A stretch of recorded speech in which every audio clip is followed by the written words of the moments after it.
I think we're going to have a deal with India, possibly, and that's going to be a different kind of a deal. It's going to be a deal where we're able to go in and compete.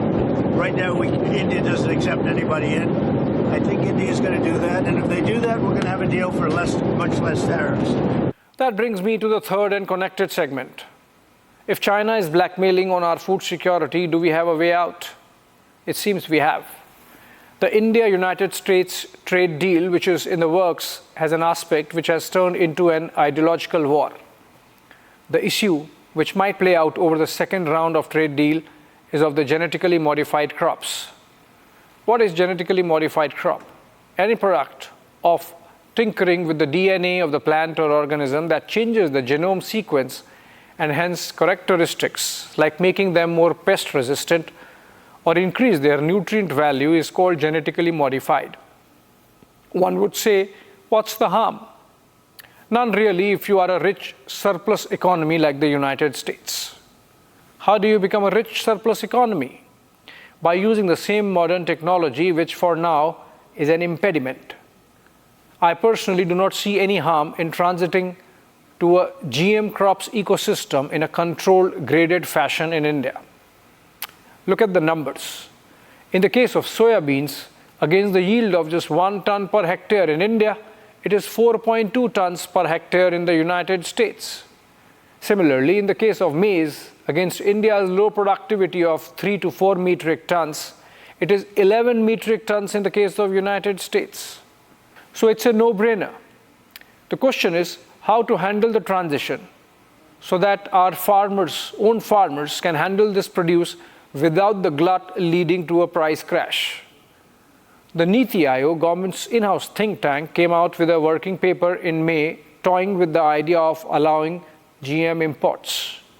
The paper was clear: no GM maize or soybean into the Indian food chain, but only a monitored nod for the fuel chain. Due to the focus on ethanol production to meet blending mandates for green biofuel, India's maize imports have seen a 500% jump in recent years. Instead of importing GM maize, why not just import ethanol? GM or no GM? That was the idea.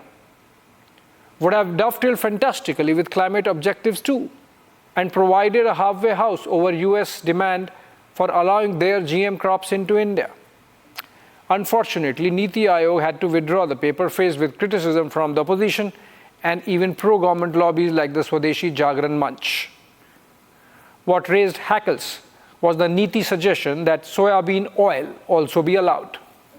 Now that's a red flag, since this gives direct entry to GM crops into the food chain in the country. India is the largest importer of edible oils in the world.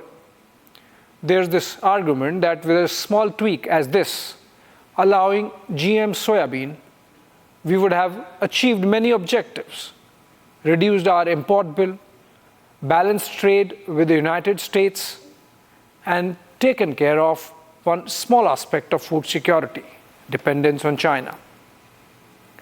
India has had only one experiment with genetically modified crops, that of cotton, and the results have been satisfactory, if not super successful. Introduced in 2001, in a span of 8 years, the GM cotton catapulted India into the second largest cotton producer in the world, as also the biggest exporter of cotton. The cotton produce amounted to 15 million bales only in the year 2000. It more than doubled to 32 million bales by 2010. Farmers across Gujarat, Maharashtra, and Karnataka reaped dividends and saw a reasonably good increase in their incomes. As it happens, agriculture is not just an economic activity in India, it is intensely cultural and even more intensely political. With 50% of India's population still dependent on agriculture, the vote bank is a sensitive issue. India's opposition to GM crops predates the World Trade Organization and goes back to GATT and earlier. The concerns are because the GM seeds are often patented, giving leverage to big American agri-tech corporations. This is seen as going against small farmers-driven Indian agricultural landscape. Also, GM seeds are non-reusable. Farmers need to buy fresh seeds in every crop cycle, unlike our desi varieties that are self-generating. Also, of late, there are reports of even the GM cotton developing pest resistance. But that does not mean we have to throw the baby out with the bathwater. The government needs to make a concerted attempt to move cautiously in the direction of GM crops backed with intense research.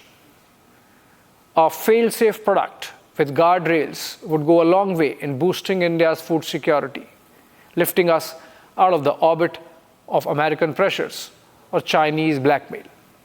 That would be a reasonably good spin-off. Thanks for watching.